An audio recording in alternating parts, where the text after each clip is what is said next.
Welcome everyone to this small point of view on the finance versus transformation mindset. So I'm Venkat. Hi. So I'm just going to cover a few aspects of how finance views certain aspects and how transformation or the quality improvements view certain aspects in a different way.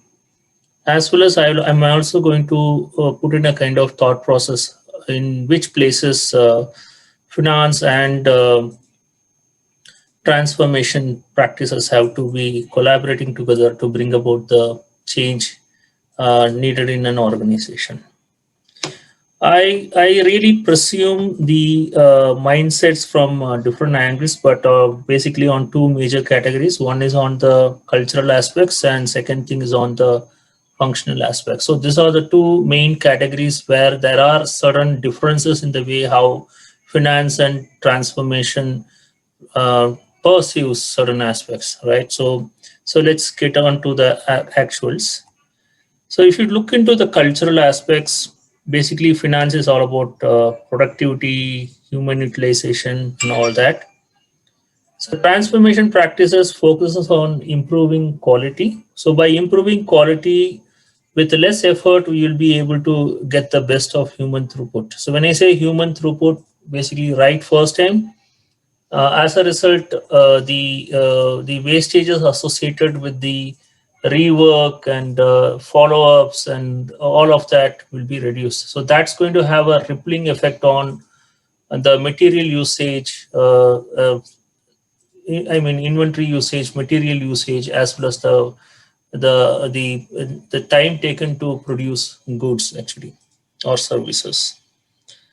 So next aspect is basically how finance basically uh, will be treating the stock, the completed product stock as a kind of inventory as an asset actually as a current asset. But transformation practice basically uh, pursues the completed stock inventory as a kind of liability that requires certain amount of maintenance cost and all that. So hence, it is trying to reduce the stock out or excess stock situation. That is the right keyword to mention through a practice called as just in time actually. So by synchronizing your supplier raw material flow with your production, you'll be able to supply to the demands of the customer. So that means the right amount of raw materials, right amount of production aspects, leading to right quantity of product with the right quality to the customer. That is what just in time is all about. So here there is a kind of fundamental difference between how finance is pursuing the stock inventory versus the transformation practices. And third one is basically finance basically looks upon growth through inorganic means like synergy, mergers and acquisition. Definitely transformation practices for synergy, so there is no doubt about it. But basically primarily it focuses on improving the organization practices organically, supported by inorganic growth to enter new markets and all. Example, your 3M innovation. Look at the amount of business the post-its might have created that through the innovation brought in by 3M. And this is primarily a product of organic excellence. Also, certain other examples are how Apple was able to identify or bring in a kind of new uh, something called as iPhone, which really revolutionized the market, which is again an innovation. And for this, the organic excellence played a major role in it, actually, right? Uh, so, so, so it's very important that growth needs to be achieved with a good balance of organic and inorganic means. And finance, basically, there will be extensive reporting and transactions, but however, transformation practices looks at the ways and means to eliminate, reduce, or automate reporting and transactions. So that's very important. So when you say eliminating transactions, for example, in my previous finance consulting, transformation consulting roles, I have seen on a day-to-day basis at least 30 or 40 vendors getting uh, onboarded day to day. So this is a kind of symptom. This is actually not a problem. This is actually a symptom that something really wrong with respect to the supplier choice, with respect to certified suppliers, all that. So that is one big issue that needs to be rectified. On rectifying that particular issue, we'll be able to reduce the transactions relevant to onboarding suppliers actually. So transformation practice do not take a kind of short-sighted view, rather it takes a kind of long-sighted view actually, which will be really helpful for finance from various aspects actually to realize the top line and bottom line benefits. And finance treats multiple reviews like book closures and all of that, the recons as essential. Transformation practice treats multiple reviews and the recons as areas that needs improvements.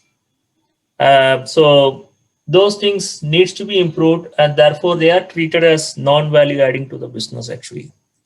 So this is a cultural mindset difference between finance and transformation practice.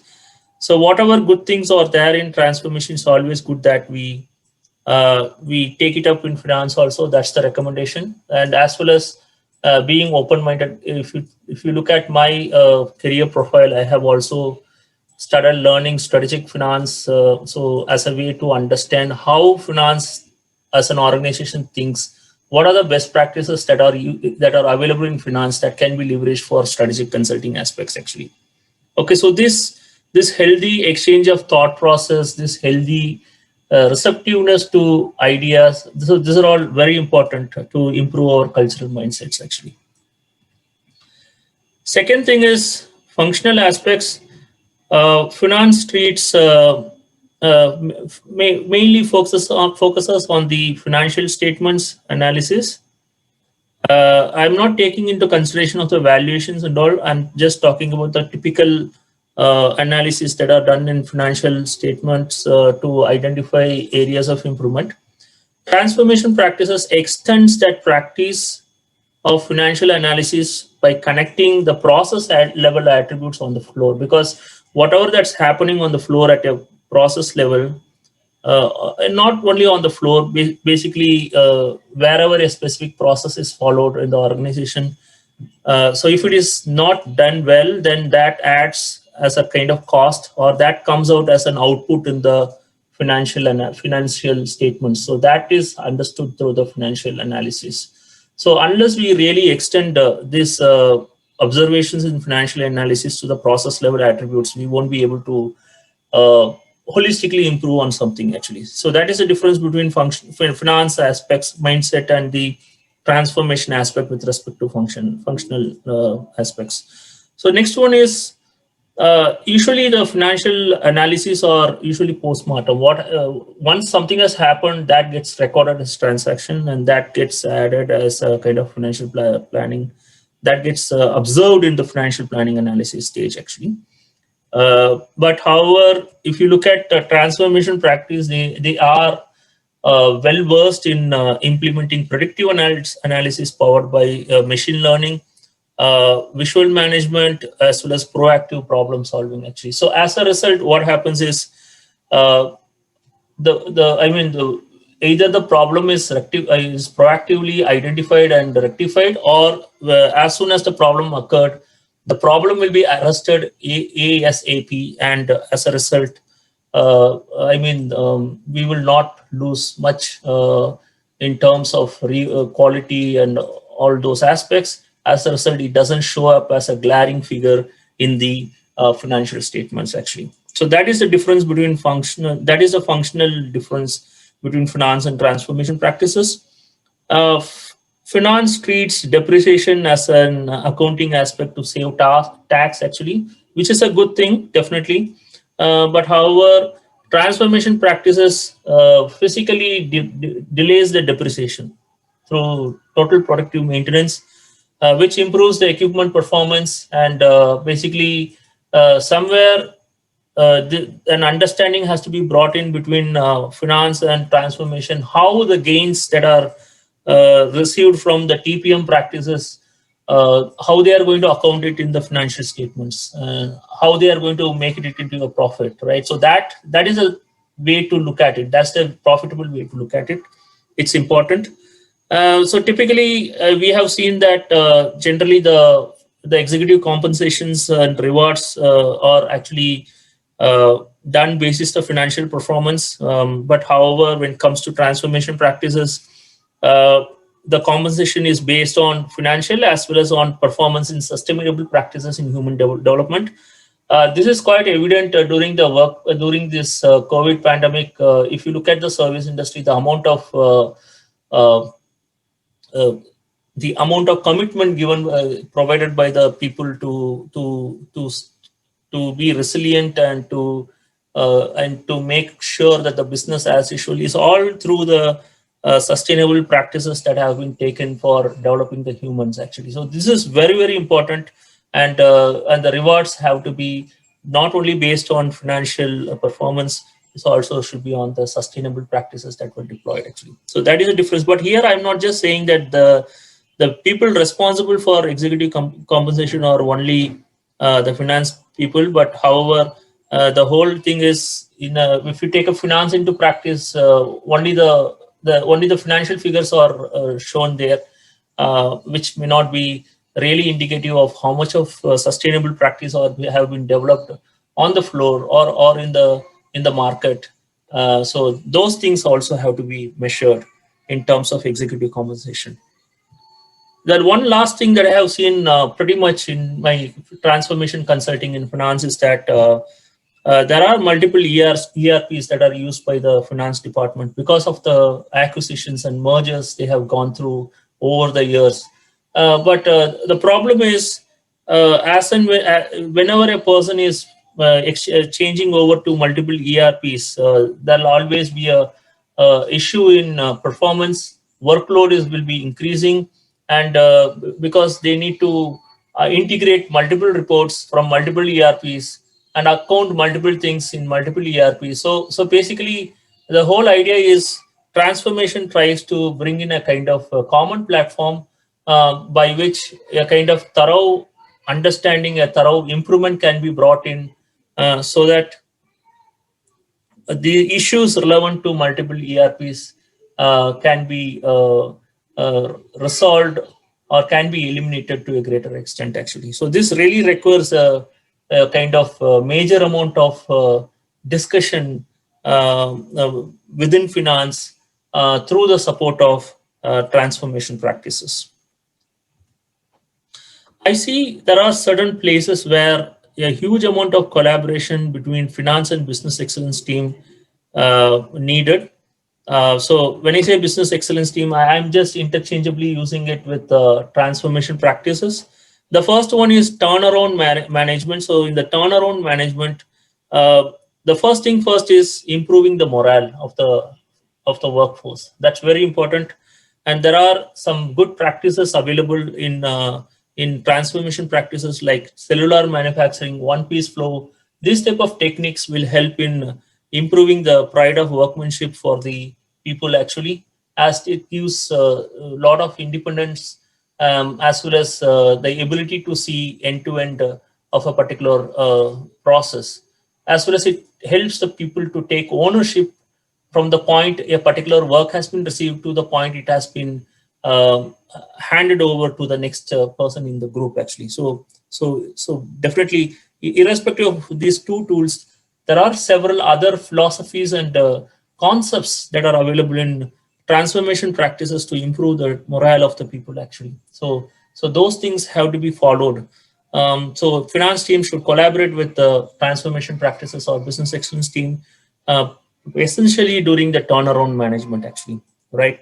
So second thing is improving throughput. So the second aspect of turnaround management is improving throughput. Throughput is something like how much of raw materials I'm putting in, or how much of effort I'm putting in to create how much of output, right? So basically, this is about right first time continuous improvement leading to reduction in wastage. Actually, so when you talk about throughput, usually in BPOs, I have seen people talking about it's not about how much effort you have put, it's about what you have achieved. Well done.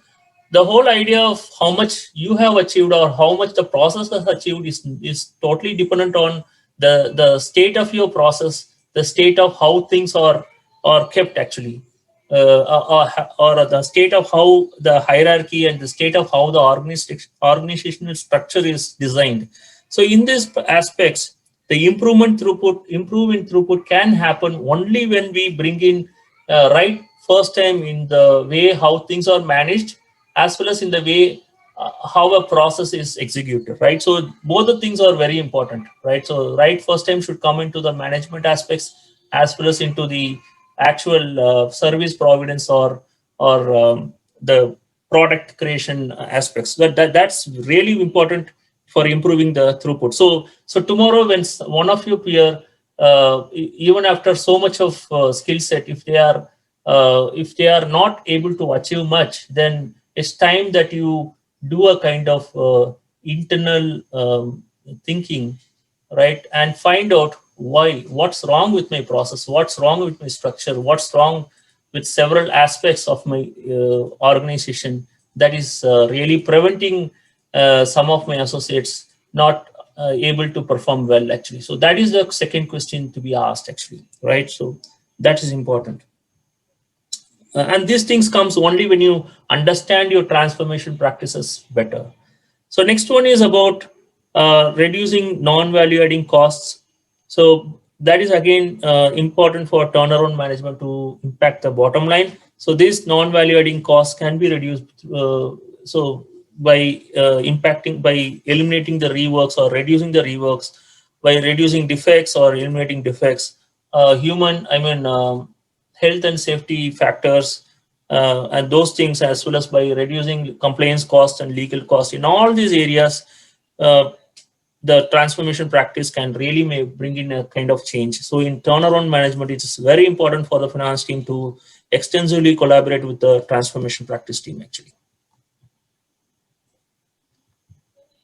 Uh, And next one is basically about the essentiality of collaboration in mergers and acquisition. So whenever we are going for mergers and acquisition, there is something called as cultural fit. That's very important. Whether it's not only about the synergies in terms of the money or the skill set the organization is going to bring in, it's also about the kind of people uh, who are going to be part of our organization. So what is their practices? Whether those their practices are a good cultural fit for us, because many mergers and acquisition fails at at the integration stage actually. So before even we go for any mergers and acquisition, there are some good models available, like EFQM or TBEM models, which will help to assess the human sustainability part, whether the human aspects, whether it will be a good fit for our organization. So that cultural analysis can be done through transformation practices team. And next one is basically about the identifying value areas that improves the discounted cash flows. So that is basically going through the processes and identify, okay, so these are all the places where I see so much of wastes, so much of improvement areas. So basically the problem with the discounted cash flow is that they are based on certain amount of assumptions, but these due diligence at the floor level, at a process level, will give clear cut evidences, clear cut backup for those DCF analysis actually. So definitely this is a good area where finance and transformation practices team can do a ultimate collaboration. And third thing is unlocking existing legal and compliance risks. So what are the risks that are involved due to people practices?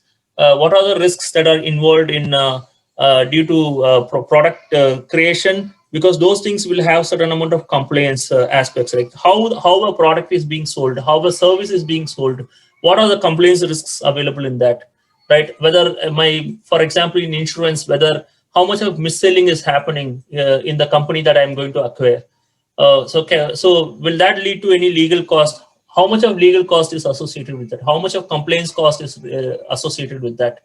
So all of those aspects with respect to process and functionality can be brought in by business excellence teams. And I'm not refusing the fact that through the balance sheets and income statements, the finance team will be able to figure out how much of legal fines are going.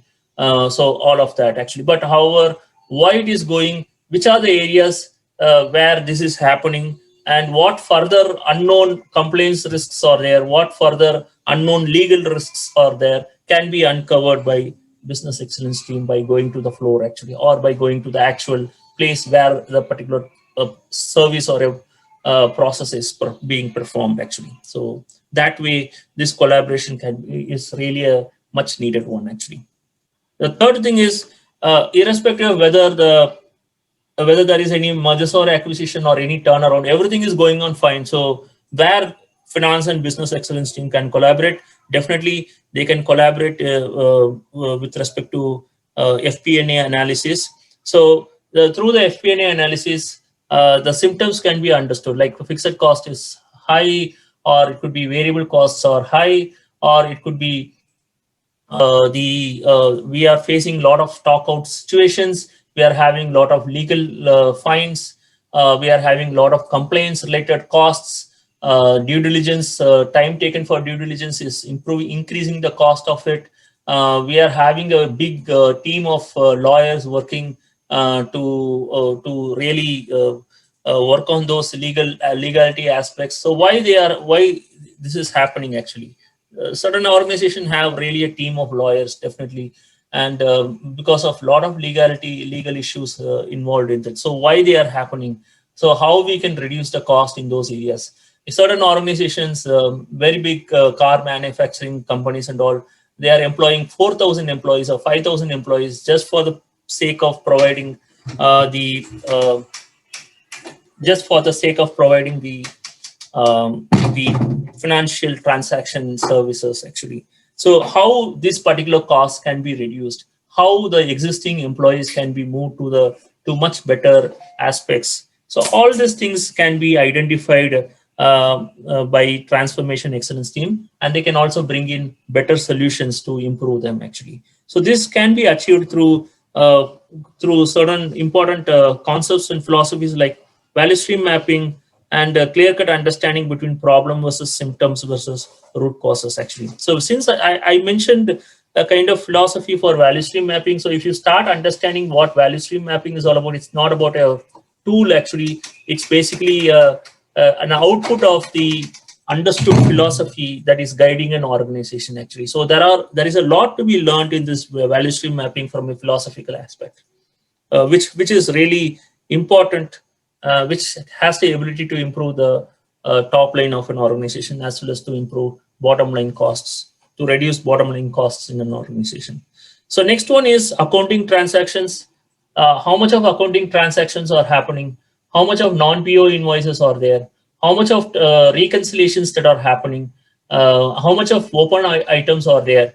What can be done there? So in those areas, definite process analysis can be brought in. A lot of re-engineering can happen, and based on once the re-engineering has simplified the process, then we can bring in tools like RPA, like robotic process automation, intelligent automation, which is basically robotic process automation plus OCR plus machine learning aspects, and they can help in reducing the transactional costs. They can reduce the transactional efforts involved in that. So all these aspects can be brought in by the business excellence team. So definitely finance needs to collaborate with the business excellence team on these areas. And timeliness of book closure, again here in this aspect also we can bring in RPA, intelligent automation deployments, which will expedite the timeliness of book closure. all in all, it's very important that finance and business excellence as a team understands both the worlds better, so that they are able to collaborate much better actually. So if this really happens, if they go hand in hand, if business excellence team understands, I mean, what goes into valuation, what goes into mergers and acquisition, what goes into value, what goes into discounted cash flow valuation, what I mean, why it is important to understand the value of my business, why it is important for me to understand whether my business is undervalued or overvalued. All these things will give a lot of practical projects for the business excellence team to work on actually. And so business excellence team should really take a lot of interest in strategic finance, as well as finance organization should also take a lot of should also take a lot of interest in learning the business excellence concepts and philosophies actually. So thank you so much for your time, and we will meet again in the next discussion. Thanks a lot.